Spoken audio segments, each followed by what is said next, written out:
ഇപ്പോൾ അഡ്വക്കേറ്റ് അരുൺകുമാർ കൂടി ചേരുകയാണ്, CPIM നേതാവ്. ശ്രീ അരുൺകുമാർ, ഇപ്പോൾ ഇതുമായി ബന്ധപ്പെട്ട് ആർക്കും ഇയാളെ ന്യായീകരിക്കാൻ കഴിയുന്നില്ല എന്നൊരു സാഹചര്യത്തിലേക്ക് വരികയാണ്. നമുക്കറിയാം 4 ദിവസം മുമ്പ് അല്ലെങ്കിൽ ഒരാഴ്ച മുമ്പ് വരെ ചോദിച്ചുകൊണ്ടിരുന്നത് പരാതി എവിടെ എന്നുള്ളതാണ്.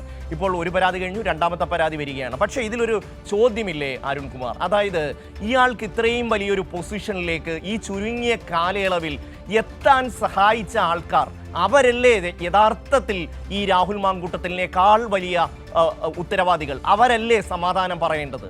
ശ്രീ അരുൺകുമാർ. തീർച്ചയായും ശ്രീ രമേശ് ചെന്നിത്തല 2 ദിവസം മുമ്പ് മാധ്യമങ്ങളോട് പ്രതികരിച്ചത് രാഹുൽ മാങ്കൂട്ടലിനെതിരെ ധാരാളം പരാതികൾ ലഭിച്ചിട്ടുണ്ട് എന്നതാണ്. അതുപോലെ തന്നെ ശ്രീ VD സതീശൻ ഇദ്ദേഹത്തിന്റെ സസ്പെൻഷനുമായി ബന്ധപ്പെട്ടുകൊണ്ട് പ്രതികരിക്കുമ്പോഴും പറഞ്ഞത് നിരവധി പരാതികൾ കിട്ടി ബോധ്യപ്പെട്ടതിന് ശേഷമാണ് ഞങ്ങൾ നടപടിയെടുത്തത്, നിരവധി പരാതി KPCCയുടെ മുന്നിലുണ്ട് എന്നതാണ്. അപ്പോൾ അതുകൊണ്ട് തന്നെ വ്യക്തമാണ് നിരവധി പരാതികൾ കോൺഗ്രസ് നേതൃത്വത്തിന് കിട്ടിയിരുന്നു എന്നത്.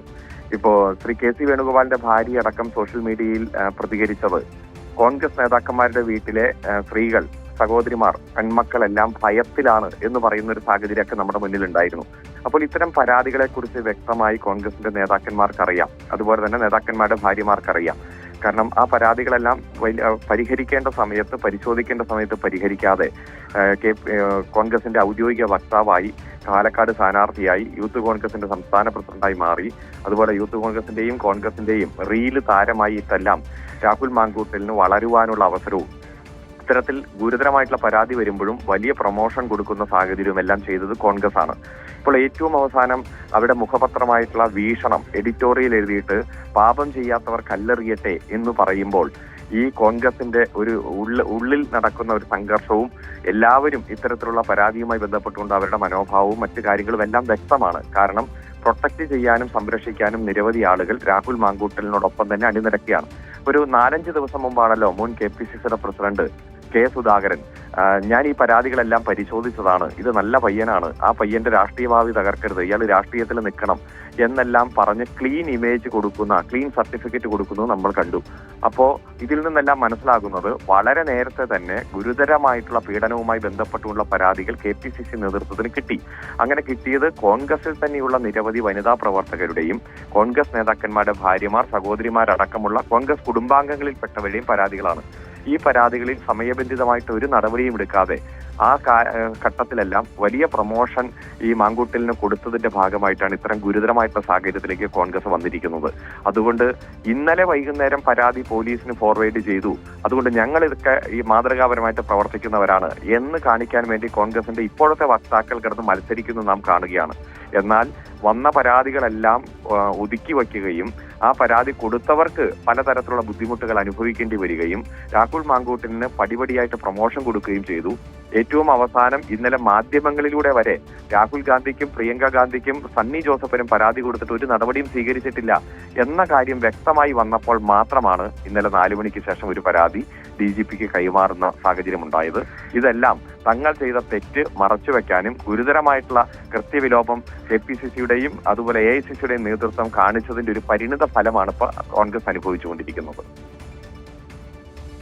ശ്രീ അരുൺകുമാർ, ഒരു കാര്യം ഇപ്പോൾ നമ്മൾ ശ്രദ്ധിക്കുമ്പോൾ മനസ്സിലാവുന്നത് പ്രതിപക്ഷ നേതാവ് VD സതീശൻ ഭയങ്കരമായ ഒരു ആദർശത്തിന്റെ വഴിയിലാണ്. അതായത് സമുദ്രം ഇളകി വന്നാലും എൻ്റെ നിലപാടിൽ മാറ്റമില്ല എന്നുള്ളത്. നമുക്കറിയാം ഈ ഷാഫി പറമ്പിലിനും ഈ പറയുന്ന രാഹുൽ മാങ്കൂട്ടത്തിലും കുട പിടിച്ചു കൊടുത്ത് അവരെ വലിയ ഒരു നിലകളിലേക്ക് അല്ലെങ്കിൽ കോൺഗ്രസിൻ്റെ ഏറ്റവും ഉന്നതമായ തലങ്ങളിലേക്ക് വർക്കിംഗ് പ്രസിഡന്റും MLAയും അടക്കമുള്ള തലങ്ങളിലേക്ക് കൊണ്ടുവന്നതിൻ്റെ ഒന്നാമത്തെ ആളാണ് ശ്രീ VD സതീശൻ. അദ്ദേഹത്തിന് നേരെ ഇവർ തിരിഞ്ഞപ്പോൾ മാത്രമാണ് അദ്ദേഹത്തിന് ഇതിൻ്റെ ആപത്ത് മനസ്സിലായത്. മറ്റ് മുഴുവൻ ആൾക്കാർ KK ശൈലജയെ തൊട്ട് ഇങ്ങോട്ട് സൈബർ ആക്രമണം നടത്തി സമാനതകളില്ലാത്ത അശ്ലീലങ്ങൾ പടച്ചുവിട്ട ഒരു ടീമിനെയാണ് ഇദ്ദേഹം പിന്തുണ കൊടുത്തത്. അവസാനം ഈ ഭസ്മാസുരന് വരം കൊടുത്ത പോലെ അവസാനം അത് തനിക്ക് നേരെ തിരിഞ്ഞു എന്നുള്ളപ്പോൾ മാത്രമാണ് അദ്ദേഹത്തിന് ഈ ആദർശത്തിന്റെ അസ്കിത വരുന്നത്. ശ്രീ അരുൺകുമാർ. കൃത്യമാണ്, വ്യക്തമാണ്. നമുക്കറിയാം അടുത്ത കാലത്ത് കേരളത്തിന്റെ പൊതുരാഷ്ട്രീയത്തിൽ ഉയർന്നു വന്ന ആരോപണങ്ങൾ പണ്ടെങ്ങും നമ്മൾ കേട്ടിട്ടുള്ള തരത്തിലുള്ള ആരോപണമല്ല. ഒരു സംഘടനയ്ക്കുള്ളിൽ നടക്കുന്ന തെരഞ്ഞെടുപ്പിൽ വ്യാജ ID കാർഡുകൾ, അതും ഇന്ത്യൻ തെരഞ്ഞെടുപ്പ് കമ്മീഷന്റെ വ്യാജ ഐഡന്റിറ്റി കാർഡുകൾ ഉപയോഗിച്ച് ഈ രാജ്യത്തുള്ള പല സിനിമാ താരങ്ങളും വന്ന് വോട്ട് ചെയ്തതായിട്ട് രേഖപ്പെടുത്തുന്ന തരത്തിലേക്ക് നമ്മൾ കണ്ടു. വേണ്ടത്ര പ്രാധാന്യത്തോടെ ഗൗരവത്തോടെ അത് ഈ കേരളം ചർച്ച ചെയ്യപ്പെടുന്ന സാഹചര്യം ഉണ്ടായോ? അതിന്റെ അന്വേഷണ കാര്യങ്ങൾ നടക്കുന്നുണ്ട്. പക്ഷെ അതിൽ പരാതി ഉന്നയിച്ചത് യൂത്ത് കോൺഗ്രസിന്റെ ഉള്ളിൽ നിന്ന് തന്നെയാണ്. മൂവാറ്റുപുഴ സബ് കോടതി അതിൽ കൃത്യമായി തെളിവെടുത്ത് ഇത് വ്യാജ ID കാർഡാണെന്നും പറഞ്ഞ തെരഞ്ഞെടുപ്പ് റദ്ദ് ചെയ്യുന്ന സാഹചര്യം ഉണ്ടായി. അതുപോലെ ചൂരൽമല മുണ്ടക്കൈയിലെ ദുരന്തത്തിന് ശേഷം 30 വീടുകൾ നിർമ്മിച്ചു കൊടുക്കുമെന്ന് പറഞ്ഞ് കോടിക്കണക്കിന് രൂപയല്ലേ യൂത്ത് കോൺഗ്രസ് കളക്ട് ചെയ്തത്? അതുമായി ബന്ധപ്പെട്ടുകൊണ്ട് 7 ലക്ഷം 8 ലക്ഷം കൊടുത്ത മണ്ഡലം കമ്മിറ്റികളുടെ പ്രസ്താവനകൾ നമ്മൾ കണ്ടതാണ്. അപ്പോൾ കോടിക്കണക്കിന് രൂപ പിരിച്ചിട്ട് ഒരു സ്ഥലം വാങ്ങിക്കാനോ ഒരു കല്ലിടാനോ ഒരു വീട് നിർമ്മിക്കാനുള്ള ശ്രമം ആരംഭിക്കാനോ ഇതുവരെ യൂത്ത് കോൺഗ്രസിന് കഴിഞ്ഞില്ല. ഇതുമായി ബന്ധപ്പെട്ടുകൊണ്ട് പരാതി ഉയർന്നു വന്നതും യൂത്ത് കോൺഗ്രസിന്റെ ഉള്ളിൽ നിന്ന് തന്നെയാണ്. ഞാൻ സൂചിപ്പിച്ചത് തട്ടിപ്പും വെട്ടിപ്പും അനാശാസ്യവും എല്ലാം യൂത്ത് കോൺഗ്രസിനെ വലിയ രൂപത്തിൽ ബാധിക്കുമ്പോഴും കേരളത്തിലെ പ്രധാനപ്പെട്ട മാധ്യമങ്ങൾ ഇവർക്ക് പ്രത്യേക പ്രിവിലേജ് കൊടുത്ത് അവരെ സംരക്ഷിക്കുന്ന ഒരു സാഹചര്യം നമ്മൾ കാണുകയാണ്. ഈ ഭാഗത്ത് ഈ സ്ഥാനത്ത് DYFIയോ മറ്റേതെങ്കിലും പ്രസ്ഥാനമാണെങ്കിൽ ഏത് തരത്തിലുള്ള ആക്രമണമായിരിക്കും ഇവർ നടത്തുക? അപ്പൊ ഞാൻ സൂചിപ്പിച്ചത് ഇത്തരത്തിൽ എല്ലാ തെറ്റും അതുപോലെ വലിയ ക്രൂരതയും വലിയ അനാശാസ്യ പ്രവർത്തനങ്ങളൊക്കെ ഇവർ നടത്തുമ്പോൾ കോൺഗ്രസ് തന്നെ പൂർണ്ണ പ്രൊട്ടക്ഷൻ കൊടുത്ത് അവരെ സംരക്ഷിക്കുന്ന ഒരു സാഹചര്യം കാണുകയാണ്. ഇപ്പോൾ VD സതീശനെതിരെ സൈബർ വിങ് യൂത്ത് കോൺഗ്രസിന്റെ തന്നെ സൈബർ വിങ് തിരിയുന്ന ഒരു സാഹചര്യം ഉണ്ടായപ്പോഴാണ് അദ്ദേഹം പ്രതികരിച്ചത്. മറ്റെല്ലാ തരത്തിലും ഇപ്പോൾ ഷാനിമോൾ ഉസ്മാൻ, ബിന്ദു കൃഷ്ണ, നമ്മുടെ ഉമാ തോമസ്, അതുപോലെ KC വേണുഗോപാലിന്റെ ഭാര്യ, ഇവരെല്ലാം നവമാധ്യമങ്ങളിലൂടെ എത്ര ക്രൂരമായ ആക്രമണമാണ് നേരിടേണ്ടി വന്നത്. നിമിഷങ്ങൾക്കകം പോസ്റ്റുകൾ പിൻവലിക്കേണ്ടി വന്ന സാഹചര്യം ഉണ്ടായില്ലേ? ഇത്തരത്തിലുള്ള ശ്രീലമ്പടന്മാരെ യൂത്ത് കോൺഗ്രസിൽ അനുവദിക്കാൻ പാടില്ല, നടപടിയെടുക്കണമെന്ന് പറഞ്ഞതിനല്ലേ ഇവർ ആക്രമണം നേരിടേണ്ടി വന്നത്? അപ്പൊ ഇത്തരം സാഹചര്യങ്ങളിൽ കോൺഗ്രസ് നേരിടുന്ന ഗുരുതരമായിട്ടുള്ള ഒരു സാഹചര്യം നമ്മൾ കാണുകയാണ്. ഒരു സംഘടനാപരമായിട്ടുള്ള കാര്യം, നിയമപരമായിട്ടുള്ള കാര്യങ്ങൾക്ക് പുറമെ ഒരു രാഷ്ട്രീയ ധാർമ്മികതയുണ്ടല്ലോ. ഈ രാഷ്ട്രീയ ധാർമ്മികത കാത്തു സൂക്ഷിക്കാൻ കഴിയാത്ത തരത്തിൽ കോൺഗ്രസ് അധംപതിച്ചതിന്റെ വാർത്തയാണ് ഓരോ ദിവസം ഞെട്ടിപ്പിക്കുന്ന തരത്തിൽ വരുന്നത്. രമേശ് ചെന്നിത്തലയുടെ വാക്കുകൾ കടമെടുത്താൽ ധാരാളം പരാതികൾ എന്നതാണ്. ആ ധാരാളം പരാതികൾ ഓരോന്നായി പുറത്തു വരുന്നതും അതുപോലെ പരാതി കൊടുക്കാൻ പെൺകുട്ടികളടക്കം ധൈര്യം കാണിക്കുന്നതുമെല്ലാം ഈ കേരളത്തിൽ ഇപ്പോൾ നമുക്ക് കാണുന്ന ഒരു ശുഭലക്ഷണം തന്നെയാണ്. കാരണം ഇത്തരത്തിൽ അടക്കി വയ്ക്കപ്പെട്ട അല്ലെങ്കിൽ വലിയ തരത്തിൽ ഭീഷണിപ്പെടുത്തി, ഇന്നലെ കൊടുത്ത പരാതിയിൽ തന്നെ ആ പെൺകുട്ടി പറഞ്ഞിട്ടുണ്ട്, ഞാൻ മുഖ്യധാരയിലേക്ക് വരാത്തത് സോഷ്യൽ മീഡിയയിലെ ആക്രമണം ഭയന്നാണ്.